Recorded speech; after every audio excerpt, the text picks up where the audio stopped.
What's up, guys? Welcome to part 2 here. As you can see, I'm not wearing the same clothes, so this is a different day now for this video. That other night, I ran out of time. I also did not have a harmonic balancer puller. I thought I did, so I had to borrow one from my dad. So it's a couple days later here. I pulled the balancer a little bit earlier, but I wasn't set up for filming. But this had to have been the easiest balancer I've ever pulled. Like, it came off with a 1/4 inch impact driver, like with no torque. So I don't even know if that thing was really seated on there that well or whatnot. But anyways, long story short, it came off nice and easy. And the reason why, obviously I'm taking the whole thing apart, but the reason why I didn't want to go flipping it over and taking the oil pan off is because I've got all of these lifters in here with this cam, and I would like to keep them matched to the lobes.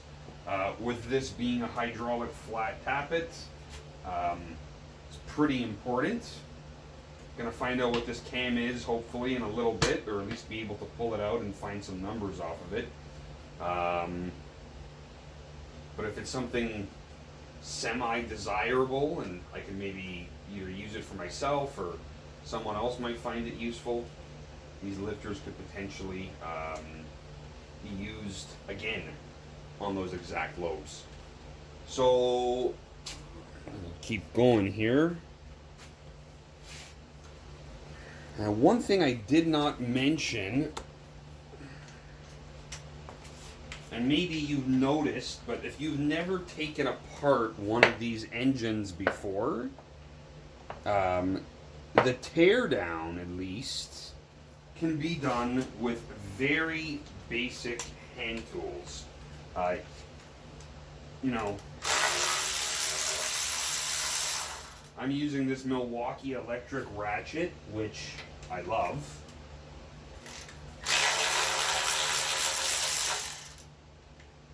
It's great, and I've used, well, my impact driver and impact gun. They're rigid. But, I mean, you can do this job without power tools. What have I used so far? I've used 7/16, 1/2 inch, 9/16, 3/4 sockets.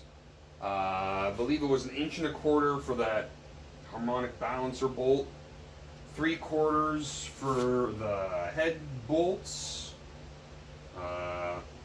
flathead screwdriver. I'm just looking at the tools that I have on the table behind the camera.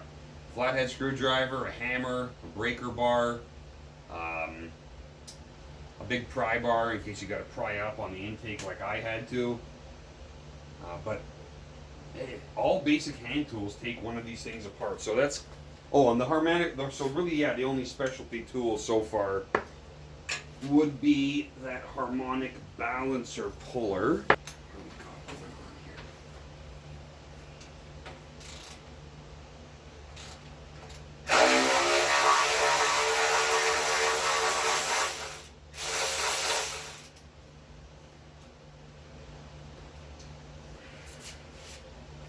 So when you're taking off this timing cover, the water pump is already off, and the water pump bolts, as you may already have been able to tell, are part of what holds the timing cover on.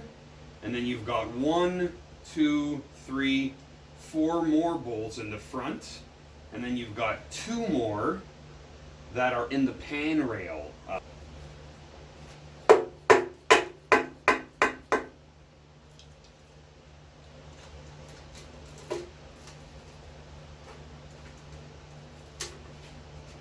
Ta-da! Timing cover off.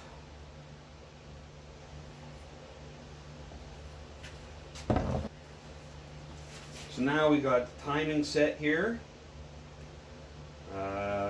Cam button. This is the fuel pump eccentric. I'm going to say it wrong, most likely. Eccentric. Depends on how you say it. How much slop is in this chain? Yeah, it's pretty loose. That's getting replaced. I mean, I already kind of knew it would be, but now I know for sure it's getting replaced. So it's funny, there's carbon buildup at the top of these cylinders, but as soon as I'm rotating these pistons, or turning the engine over, I should say, I'm not rotating the pistons, it's actually coming down, like it's cleaning itself up. The other day I scratched that one side over here, one cylinder over here. There was no ridge, and I'm not really feeling a ridge, which is nice because I really didn't want to have to send this block to a machine shop for honing or boring of the cylinders. I mean, again, I will have to take a closer look, but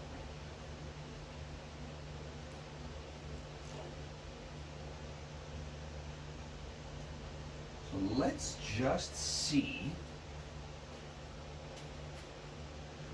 This piston appears to be at top dead center.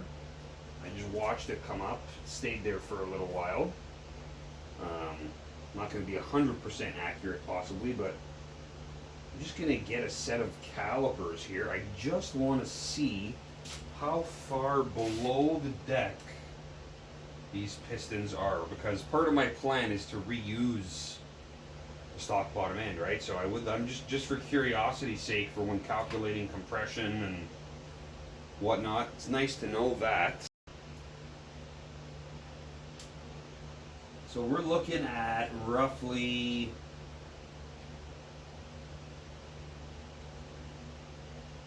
100 thousandths below the deck surface. Yeah, roughly. Which is kind of, I mean, where I expected it to be, unless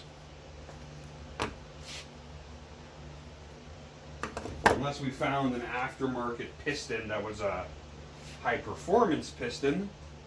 It is where I did expect it to be.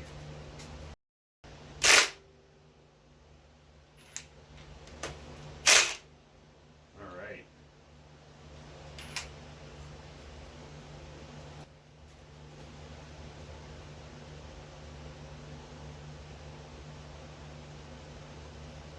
Here's the fuel pump eccentric.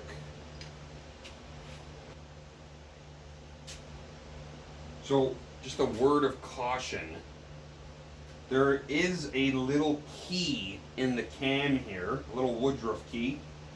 There's also one in the crank. It's big though, the one in the crank. So that's what keeps these sprockets on. The one on the crank, in my experience, usually stays put, but it can obviously come out. But the one on the cam is a little bit more sensitive to falling out. So just keep that in mind when you are removing your timing set. I probably should have set this up so that, and I am that guy who's got that dumb luck. Oh, guess I'm wrong. The key decided to stay in. I'm going to look up the part number on this timing set later, just out of curiosity. See what brand it is. So on the small block Mopar, you have this plate here that retains the cam, and you've got this little angled piece here. So what it does is it allows oil to lubricate the timing chain as it's spinning around, right? The oil will run off and kind of splash oil the chain. So, once I get this cam out, actually before I get this cam out, I'm going to have to get these lifters out. And as I said, I want to keep them in order. Alright. So, the lifters are out. And they're in order. So we're going to go ahead and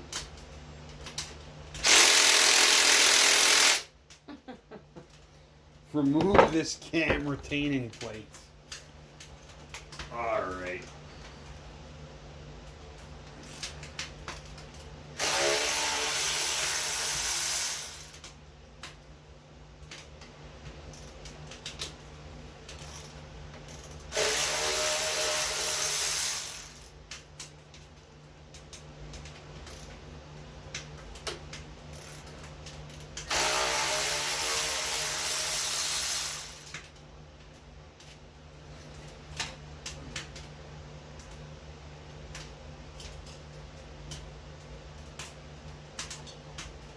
the past when I've assembled these engines, I've always used some blue Loctite on this cam plate.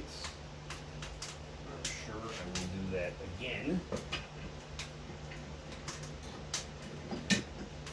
upon reinstalling the new cam, whatever that ends up being. Alright. See if I can get this thing out without doing any. Oh, really, eh?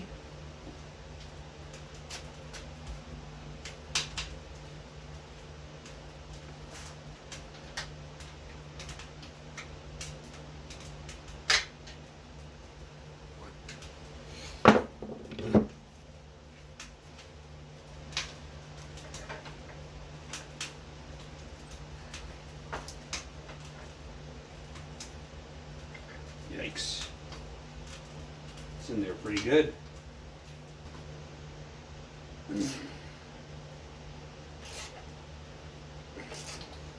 Come on. There we go. Yikes. Okay. So, that worked as I had thought it would, or hoped it would. Not so sure I thought it would work, but I hoped it would work. I still need that guy on there? There we go. Okay. Whew.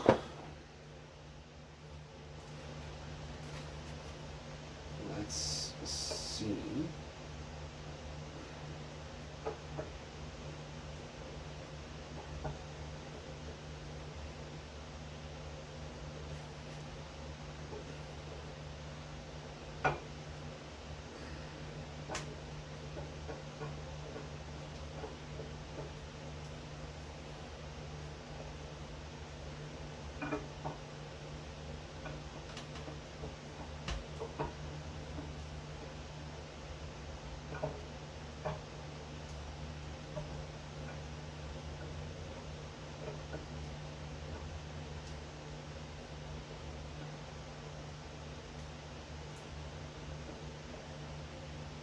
Alrighty. She's out. Ooh.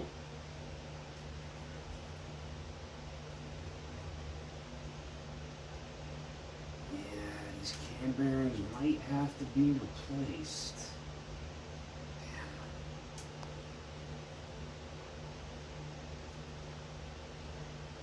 So it's an old school crane cam. Or maybe not old school, but it's a crane.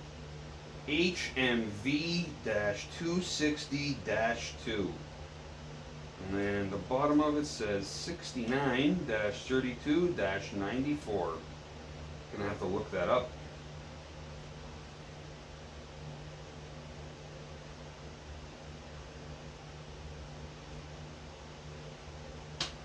Alright, well the cam's out. So, I'm going to flip this thing upside down so we can get this oil pan off. Let's get these oil pan bolts off.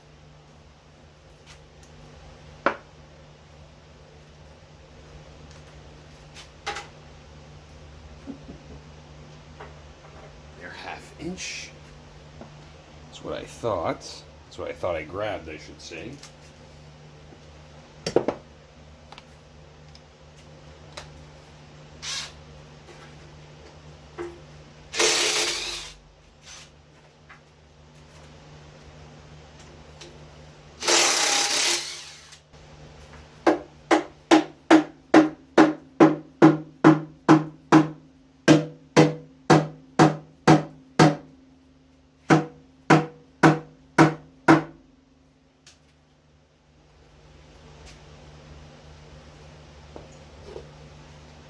Prying on this because these pan rails can be a little delicate.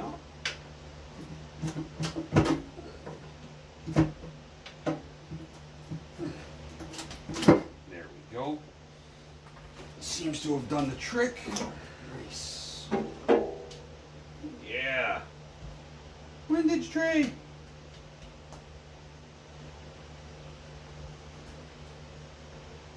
So you see that imprint there? That's from the pickup, and that's how it's supposed to be. So if you had a factory service manual for an LA and you've gone through it, you would be aware that the pickup, the pickup, yikes. Getting distracted here. The pickup is to almost be touching the floor of the oil pan. Like, that's how close it needs to be. That's the factory spec for it. I'm just taking a look here because there's something in this pan. I don't know if they had a hole in it and welded it, but there seems to be something in the pan. Hopefully isn't an indicator of something worse to come. Alright, so now we've got the oil pump and pickup. Got the windage tray. And once those are out, we'll be able to access the crank. But yeah, these cam bearings, they're not looking good. Not looking good. And to install cam bearings does require a special tool, which I do have access to. I don't own one. My dad has one. But if I'm being honest, they're a bit of a pain in the ass to install. At least what I remember of it. And then we have to actually create a cam bearing cutting tool to clearance the bearings nicely, because sometimes they're too tight. Especially if your cam bore is not perfectly square or straightened. Which, you know, at a machine shop they'd be able to do properly with a hone. But if you're doing this in your garage like me, well, you make a cam cutting tool. And it worked just fine for us, so no regrets. No regrets, man. Alright, I'm gonna let this thing drip for a little bit, and then we'll get back at it.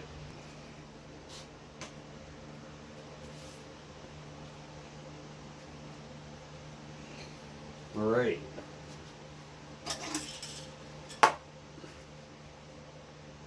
Time to get this windage tray off.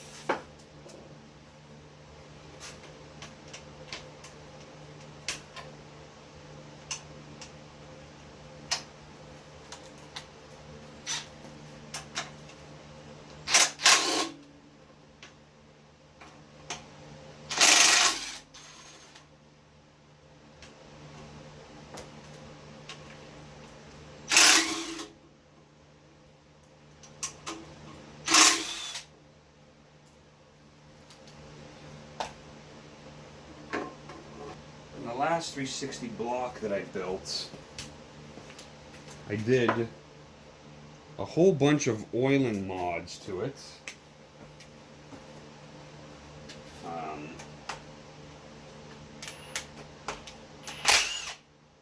Pretty extensive amount. Totally worth it, I think. Undecided if I'm gonna go that far on this build. But I mean, if planning on turning high RPM, I don't really think it's ever a bad idea. Let's try and take a look here and see if I see anything concerning, alarming.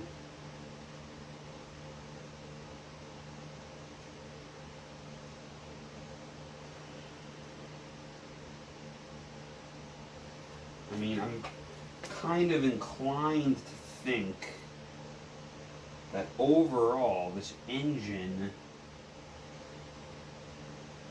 is going to be in decent shape. I'm hoping.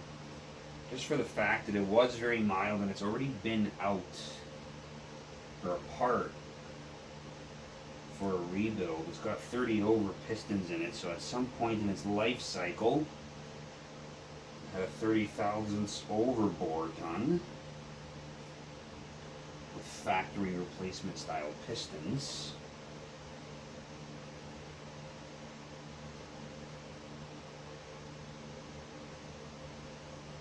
So the next thing really would be to start popping off the rod caps and the main caps and start taking a look at the bearings. I mentioned that I believe in another video that I've got a full set of bearings for a 360. Just a whole extra set from parts sitting around. I believe they're Federal Mogul stuff, standard size. So I'll have to see what this stuff checks out at. If I'm being honest, in the sake of budget, if the bearings look good in this thing, all of them, I'm probably just going to slap them back together. We'll see. But for sure, I'm thinking these cam bearings are going to have to be done. Just not happy with the way they look, especially on the edges. The wear doesn't look even. So that's something I'm going to have to more than likely address. I was actually contemplating just taking a look at the bores, and if it looked good, leaving it alone. But you know, this far already, it's winter here, so what the heck, right?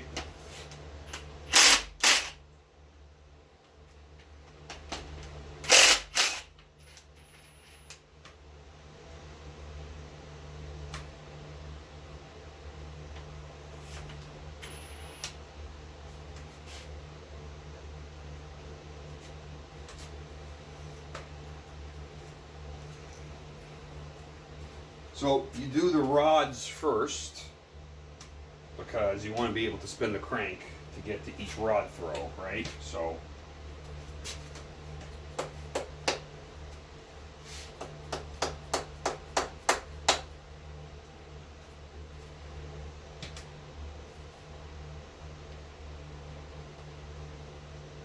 bearings have some wear.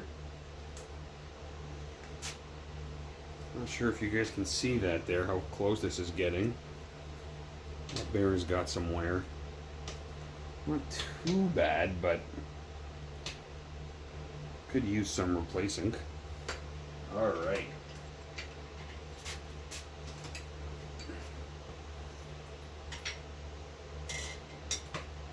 Just be careful when you're taking it out. You don't want to nick the bore of the engine.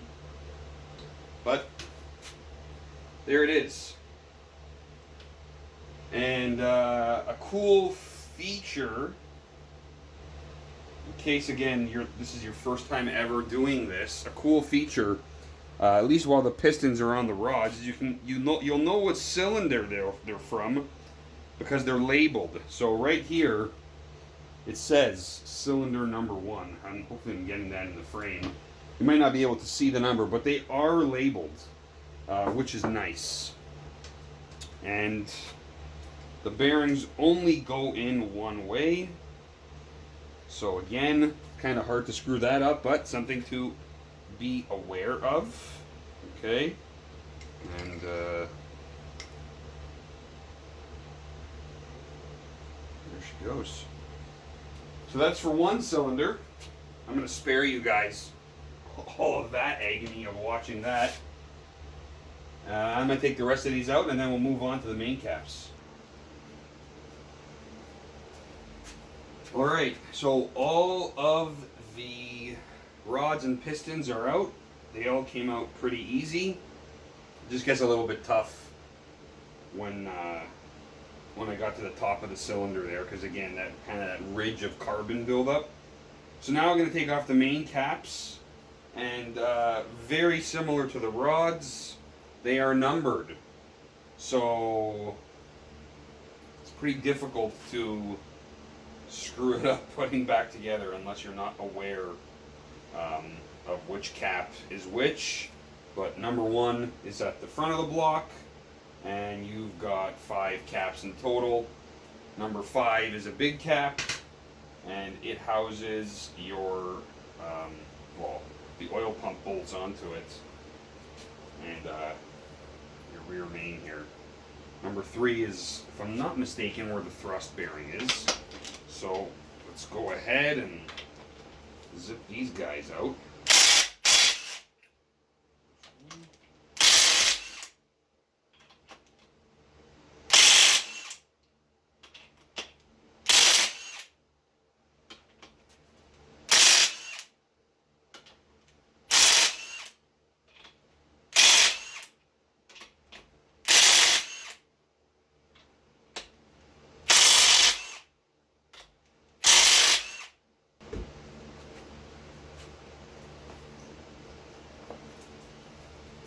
And, you know, some people might think it's a little crazy, but I try to keep the bolts, even for the rods, the nuts for each rod bolt, I try to keep it in the same order. Right, so when I take these off,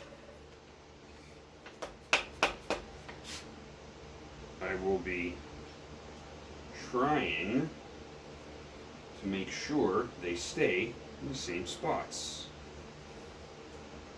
Alright, when you go to put these back in, again, there are grooves in the cap for the bearing. Not the groove in the bearing itself there, but kind of like a little notch, and that will line up to the same side in the block. So when you're taking apart the engine, if you pay attention to that, you'll, again, the camera's not in here, but you'll see what I mean.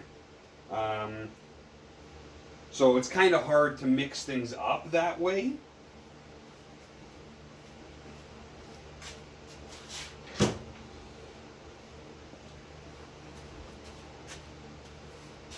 And you know what?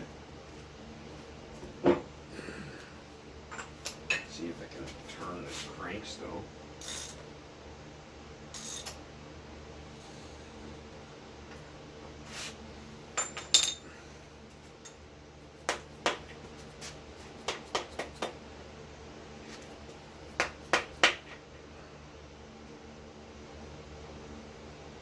So these bearings here definitely look better than the rod bearings.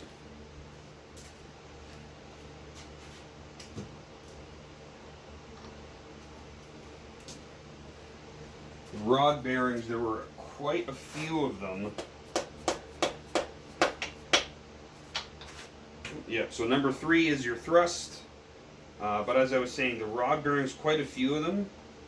You could see the copper. The coating was worn right through. So far these look okay. Oh wow. Didn't even have to tap that one. Just came right off. Bearing shell is stuck to the crank. So this shell came off, so you'll see there's a little tab there and a little tab that it fits into in the cap itself. So again, kind of hard to mess this up putting these in.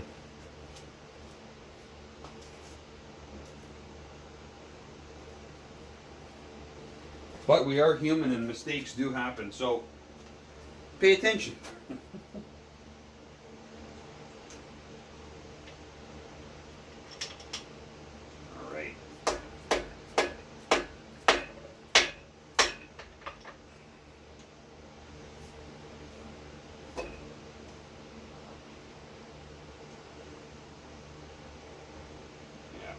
So this is cap number 5, as I said. Cap number 5 is where the oil pump had mounted to, on the top here. And then last but not least, we got Big Daddy over here. The 3.58 stroke factory crank for a 360. This is a cast crank. I know a lot of people are afraid of cast cranks. A forge is definitely better. I'm not denying that. But these cast cranks are pretty tough. There's a lot of guys who put a lot of abuse to these. When you take cranks out, it's a good idea to stand them up, not lay them down. At least that's what I've always been told. So we are going to do just that. This crank spins really nice. I'm really hoping that these bearings are standard bearings, that the crank has never been turned. Because that's what I have. I have standard bearings set for this engine, right? I am trying to do this on a budget, so I'd like to use what I have if I can. Alright, enough chatting, let's get this out.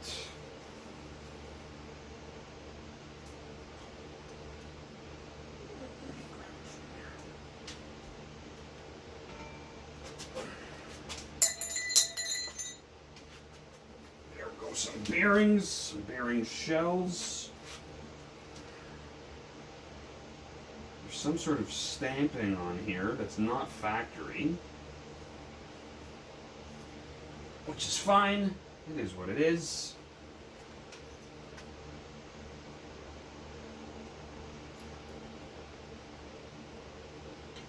Just gonna put those back in there for now, and that's it. This thing's disassembled. Last thing really is to knock out the freeze plugs, but and I'm gonna have to knock out those can bearings with a tool.